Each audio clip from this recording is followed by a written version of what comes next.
Hello dear students. ਬੇਟੇ last ਅਸੀਂ ਪੜ੍ਹਿਆ ਸੀ ਐਟਮਸ ਐਂਡ ਮੋਲੀਕਿਊਲਸ। ਐਟਮ ਦੀ ਡੈਫੀਨੇਸ਼ਨ ਕੀ ਸੀ? It is the smallest particle which can not be further divided.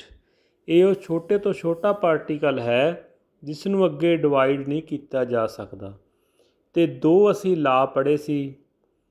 ਲਾ of conservation of mass, the mass can neither be created nor be destroyed during a chemical reaction. Mass ਨਾ ਹੀ ਤਾਂ ਪੈਦਾ ਕੀਤਾ ਜਾ ਸਕਦਾ ਹੈ ਅਤੇ ਨਾ ਹੀ ਖ਼ਤਮ ਕੀਤਾ ਜਾ ਸਕਦਾ ਹੈ। ਅਤੇ ਦੂਸਰਾ ਪੜ੍ਹਿਆ ਸੀ ਲਾ ਆਫ ਕੌਂਸਟੈਂਟ ਪ੍ਰਪੋਰਸ਼ਨ। ਸੋ ਅੱਜ ਅਸੀਂ ਪੜ੍ਹਾਂਗੇ postulates of Dalton atomic theory. Dalton ਨੇ ਐਟਮ ਬਾਰੇ ਜੋ ਥਿਊਰੀ ਲਿਖੀ, ਜਿਸ ਨੂੰ ਡਾਲਟਨ ਐਟੋਮਿਕ ਥਿਊਰੀ ਕਿਹਾ ਗਿਆ, ਉਹ ਕੀ ਹੈ? ਉਸਦੇ 6 ਪੁਆਇੰਟ ਹਨ। The postulates of theory may be stated as. ਇਸ ਥਿਊਰੀ ਦੇ ਪਾਸਚੂਲੇਟਸ ਕੀ ਹਨ? Number 1, all matter is made up of very tiny particles called atoms. ਹਰੇਕ ਮੈਟਰ, ਚਾਹੇ ਉਹ ਸੋਲਿਡ ਹੈ, ਲਿਕੁਇਡ ਹੈ, ਗੈਸ ਹੈ, it is made up of tiny particles called atoms. ਉਹ ਇੱਕ ਛੋਟੇ ਪਾਰਟੀਕਲ ਤੋਂ ਬਣਿਆ ਹੁੰਦਾ ਹੈ ਜਿਸ ਨੂੰ ਐਟਮ ਆਖਦੇ ਹਨ। ਕੋਈ ਵੀ ਮੈਟਰ ਐਟਮ ਤੋਂ ਬਣਿਆ ਹੁੰਦਾ ਹੈ, ਚਾਹੇ ਮੈਟਰ ਲਿਕੁਇਡ ਹੈ, ਗੈਸ ਹੈ, ਚਾਹੇ ਸੋਲਿਡ ਹੈ। Second, atoms are indivisible particles. Atoms indivisible particle ਹਨ, ਇਸ ਨੂੰ ਅੱਗੇ ਨਹੀਂ ਤੋੜਿਆ ਜਾ ਸਕਦਾ। Which can not be created or destroyed in a chemical reaction. Chemical reaction ਦੇ ਵਿੱਚ ਨਾ ਇਸ ਨੂੰ ਖਤਮ ਕੀਤਾ ਜਾ ਸਕਦਾ, ਨਾ ਹੀ ਬਣਾਇਆ ਜਾ ਸਕਦਾ। ਇਸ ਨੂੰ ਅੱਗੇ ਅਸੀਂ ਡਿਵਾਈਡ ਵੀ ਨਹੀਂ ਕਰ ਸਕਦੇ। ਸਮਾਲੈਸਟ ਪਾਰਟੀਕਲ ਹੈ। Third, atoms of given element are identical in mass and chemical properties.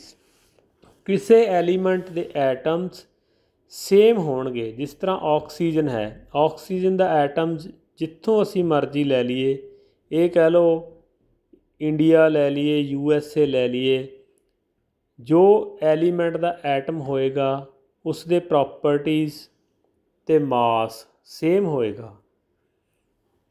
Atoms of different elements have different masses and chemical properties. ਅਤੇ ਡਿਫਰੈਂਟ ਐਲੀਮੈਂਟਸ ਦੇ ਐਟਮ ਨੇ ਜਿਹੜੇ ਉਹ ਡਿਫਰੈਂਟ ਹੋਣਗੇ। ਜਿਸ ਤਰ੍ਹਾਂ ਕਾਰਬਨ ਦਾ ਐਟਮ ਵੱਖਰਾ ਹੈ, ਨਾਈਟ੍ਰੋਜਨ ਦਾ ਐਟਮ ਵੱਖਰਾ ਹੈ।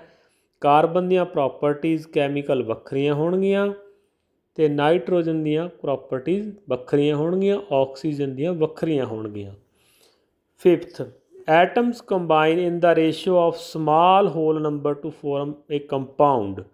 ਇੱਕ ਕੰਪਾਊਂਡ ਬਣਾਉਣ ਲਈ, ਕੰਪਾਊਂਡ ਹੁੰਦਾ combination of 2 or more atoms in fixed proportion. ਜਦੋਂ 2 ਜਾਂ 2 ਤੋਂ ਵੱਧ ਐਟਮ, ਜਿਸ ਤਰ੍ਹਾਂ ਵਾਟਰ ਹੈ H2O, ਇਸ ਵਿੱਚ 2 ਐਟਮ ਹਨ, ਹਾਈਡਰੋਜਨ ਅਤੇ ਆਕਸੀਜਨ। ਇਹ ਕੰਪਾਊਂਡ ਬਣਾਉਂਦੇ ਹਨ। ਇਹਨਾਂ ਦੇ ਵਿੱਚ ਜੋ ਰੇਸ਼ੋ ਹੈ ਉਹ ਸਮਾਲੈਸਟ ਰੇਸ਼ੋ ਹੋਏਗੀ। ਵਾਟਰ ਕਦੋਂ ਬਣੂਗਾ? ਘੱਟੋ ਘੱਟ 2 ਐਟਮ ਹਾਈਡਰੋਜਨ ਦੇ ਹੋਣ ਅਤੇ 1 ਐਟਮ ਆਕਸੀਜਨ ਦਾ ਹੋਵੇ। ਸੋ ਇਸ ਨੂੰ ਦੁਬਾਰਾ, ਸੋ ਜਿਹੜੀ ਰੇਸ਼ੋ ਆ ਉਹ ਸਮਾਲੈਸਟ ਨੰਬਰ ਹੋਊਗੀ। ਘੱਟੋ ਘੱਟ 2 ਐਟਮ ਹਾਈਡਰੋਜਨ ਦੇ ਅਤੇ 1 ਆਕਸੀਜਨ ਦਾ। ਜਿਸ ਤਰ੍ਹਾਂ ਕਾਰਬਨ ਹੈ, ਕਾਰਬਨ ਡਾਈਆਕਸਾਈਡ, ਕਾਰਬਨ ਦਾ 1 ਐਟਮ ਅਤੇ ਆਕਸੀਜਨ ਦੇ 2 ਐਟਮ। ਇਹ ਮਿਨੀਮਮ ਰੇਸ਼ੋ ਹੈ। So atom combines in the ratio of small whole number to form compounds.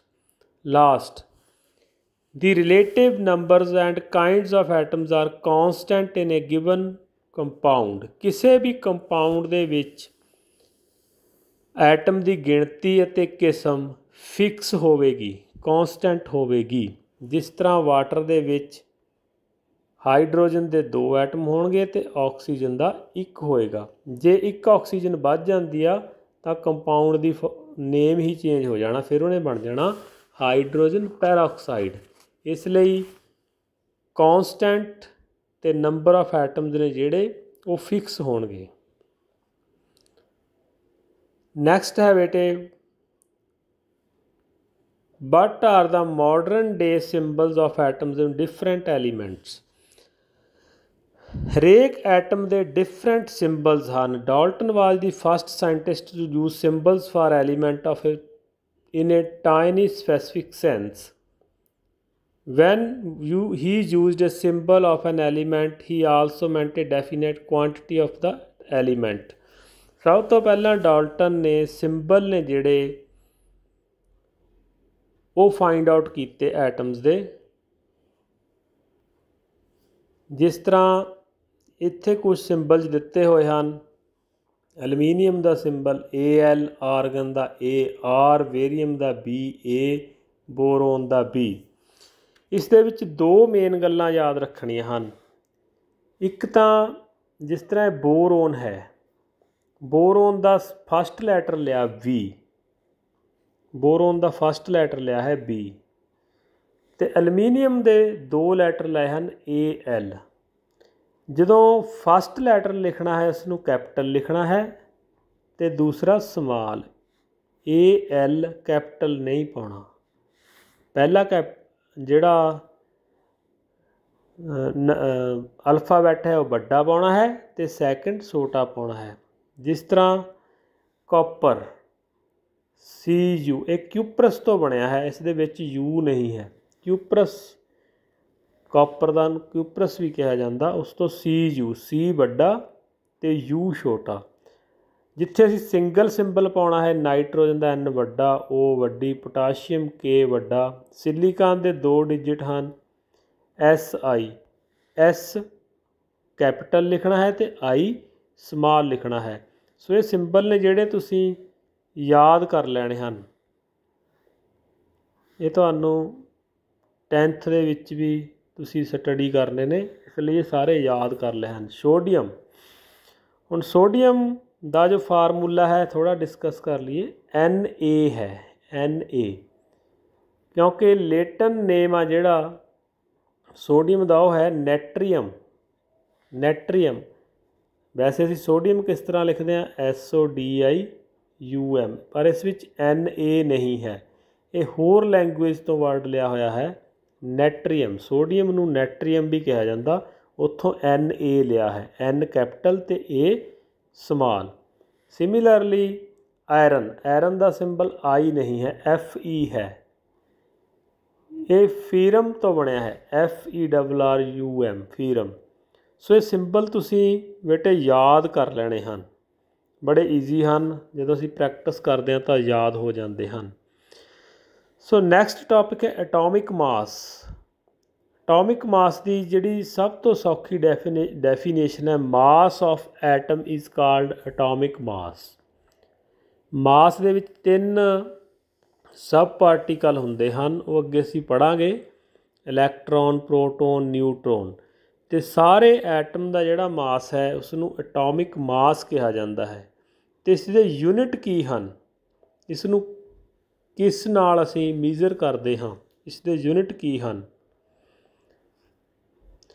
ਇਸ ਦੇ ਯੂਨਿਟ ਹਨ atomic mass unit. Atomic mass unit, atomic mass unit ਕੀ ਹੈ? ਜਿਸ ਤਰ੍ਹਾਂ ਕਾਰਬਨ ਦੇ 2 ਆਈਸੋਟੋਪ ਹਨ, ਆਈਸੋਟੋਪ ਅਸੀਂ ਨੈਕਸਟ ਚੈਪਟਰ ਦੇ ਵਿੱਚ ਪੜ੍ਹਾਂਗੇ। ਇੱਕ ਕਾਰਬਨ 12 ਹੈ ਅਤੇ ਇੱਕ ਕਾਰਬਨ 14 ਹੈ। ਕਾਰਬਨ 12 ਦੇ ਇਸ ਨੂੰ ਅਸੀਂ 12 ਹਿੱਸਿਆਂ ਵਿੱਚ ਡਿਵਾਈਡ ਕਰ ਲੈਣਾ ਹੈ। ਜਿਸ ਤਰ੍ਹਾਂ ਵਾਟਰਮੈਲਨ ਹੈ, ਇਸ ਦੇ 12 ਪੀਸ ਕਰ ਲਏ, ਇਸੇ ਤਰ੍ਹਾਂ ਕਾਰਬਨ ਐਟਮ ਦੇ 12 ਪੀਸ ਕਰ ਲੈਣੇ ਨੇ। ਉਸ ਵਿੱਚੋਂ ਜਿੰਨਾ ਇੱਕ ਪੀਸ ਦਾ ਮਾਸ ਹੈ, ਕਾਰਬਨ ਦੇ ਇੱਕ ਪੀਸ ਦਾ ਮਾਸ ਹੈ, 12 ਕਰਕੇ ਜਦੋਂ ਇੱਕ ਪੀਸ ਦਾ ਜੋ ਮਾਸ ਰਹਿੰਦਾ ਹੈ ਉਸਨੂੰ ਕਹਿੰਦੇ ਹਨ atomic mass unit. Atomic mass unit. ਸੋ ਇਸ ਦੀ ਡੈਫੀਨੇਸ਼ਨ ਬੇਟੇ ਲਿਖਣੀ ਹੈ, ਯਾਦ ਵੀ ਕਰਨੀ ਹੈ। 1 atomic mass unit is, mass unit equal to 1 atomic mass ਕੀ ਹੁੰਦਾ ਹੈ? Exactly 1/12 of the mass of 1 atom of carbon 12। Carbon 12 ਦੇ 12ਵੇਂ ਹਿੱਸੇ ਦੇ ਮਾਸ ਨੂੰ ਕਿਹਾ ਜਾਂਦਾ ਹੈ ਐਟੋਮਿਕ ਮਾਸ ਯੂਨਿਟ। इस नूं समझाउण लई एग्जाम्पल दित्ती है वाटरमैलन की। वाटरमैलन के 12 पीस कर ले बराबर इक्वल, जो एक पीस का मास होगा वो होएगा atomic mass unit in case of carbon 12। Carbon 12 ਦੇ ਵਿੱਚ 12वें हिस्से का मास उसनूं कहा जाता है एटॉमिक मास यूनिट।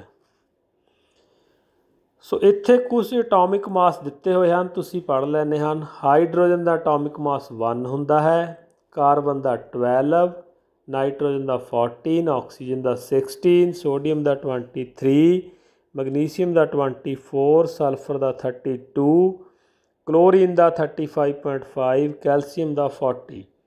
ये तुसीं लर्न करने हैं, ये तुहानूं फार्मूलेज दे विच काम आउणगे। सो नैक्सट है हाउ डू एटम्स एग्जिस्ट किमें करते हैं एटम, सानू कित्थे मिलते हैं। Atoms of most elements are not able to exist independently. ज़्यादातर एटम तुहानू इंडिपेंडेंटली नहीं मिलणगे, कल्ला एटम नहीं मिलेगा। Atoms form molecules and ions, जां तां एटम मॉलीक्यूल्स के रूप में मिलूगा।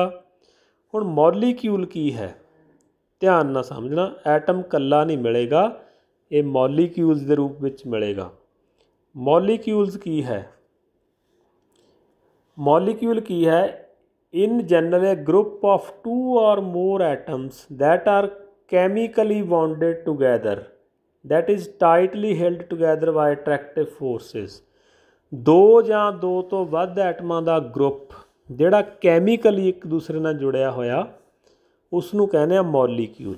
ਤੇ ਮੋਲੀਕਿਊਲਸ ਅੱਗੇ ਬੇਟੇ 2 ਟਾਈਪਸ ਦੇ ਹੁੰਦੇ ਨੇ, ਮੋਲੀਕਿਊਲਸ ਆਫ ਐਲੀਮੈਂਟਸ, ਇੱਕ ਹੁੰਦੇ ਨੇ ਐਲੀਮੈਂਟਸ। ਜੇਕਰ ਸੇਮ ਐਟਮ ਦੀ molecules of an element are constitute by the same type of atoms, ਜੇ ਸੇਮ ਟਾਈਪ ਆਫ ਐਟਮਸ ਮਿਲਣ ਤਾਂ ਉਸ ਨੂੰ ਮੋਲੀਕਿਊਲਸ ਕਿਹਾ ਜਾਂਦਾ ਹੈ। ਜਿਸ ਤਰ੍ਹਾਂ ऑक्सीजन ओ ते ओ, दो ऑक्सीजन जुड़ियां ने, ये हो गया molecule. Ozone 3 oxygen, nitrogen 2 nitrogen, same atom जुड़े ने NN, इसनू मॉलीक्यूल, इसनू एलीमेंट कहा जाता है, मॉलीक्यूल ऑफ एलीमेंट। मॉलीक्यूल है group of 2 or more atoms, जे सेम एटम जुड़ते हैं then it is called element. But जे डिफरेंट एटम जुड़ते हैं then it is called compound. Atoms of different elements join together in definite proportion to form molecule of compound. जदों अलग अलग जुड़ते हैं जिमें वाटर H2O, इस विच सेम नहीं हैं, एक हाइड्रोजन है एक O है ऑक्सीजन, ये हो गया कंपाउंड। कार्बन डाइऑक्साइड, एक कार्बन है एक ऑक्सीजन है, डिफरेंट एटम जुड़ गए, एक कार्बन तो एक ऑक्सीजन। कैल्शियम कार्बोनेट जो असी चौक यूज़ करते हैं, एक कैल्शियम हो गया, एक कार्बन हो गया, एक ऑक्सीजन हो गया। When 2 or more atoms combined in definite proportion, fix proportion दे विच, इंपॉर्टेंट है फिक्स प्रपोर्शन, खास मात्रा च, 2 ਜਾਂ 2 ਤੋਂ ਵੱਧ ਐਟਮ ਜੁੜਨ ਤਾਂ ਹੁੰਦਾ ਹੈ ਕੰਪਾਊਂਡ। ਜੇਕਰ ਇੱਕੋ ਐਟਮ ਜੁੜੇ, ਜਿਸ ਤਰ੍ਹਾਂ ਇਹ ਓਜ਼ੋਨ ਹੈ, ਇਹ ਹੋ ਗਿਆ element. When same atoms combines it forms element. When different atoms combines in definite proportion is called compound, तो उसनूं कहा जाता है कंपाउंड। सो बेटे इन्नियां टर्म्स तुसीं याद कर लैणियां हन। एटम्स की है, एलीमेंट की है, कंपाउंड की है, एटम्स की है, मॉलीक्यूल की है, कंपाउंड की है, ये सारे तुसी याद कर लेने हैं। तो एटॉमिक मास की है, एटॉमिक मास यूनिट की है। सो ये अज साडा कवर हो गया। नैक्सट जिहड़ा रहिंदा चैप्टर है अगले लैक्चर विच पढ़ांगे बेटे। Thank you, have a nice day.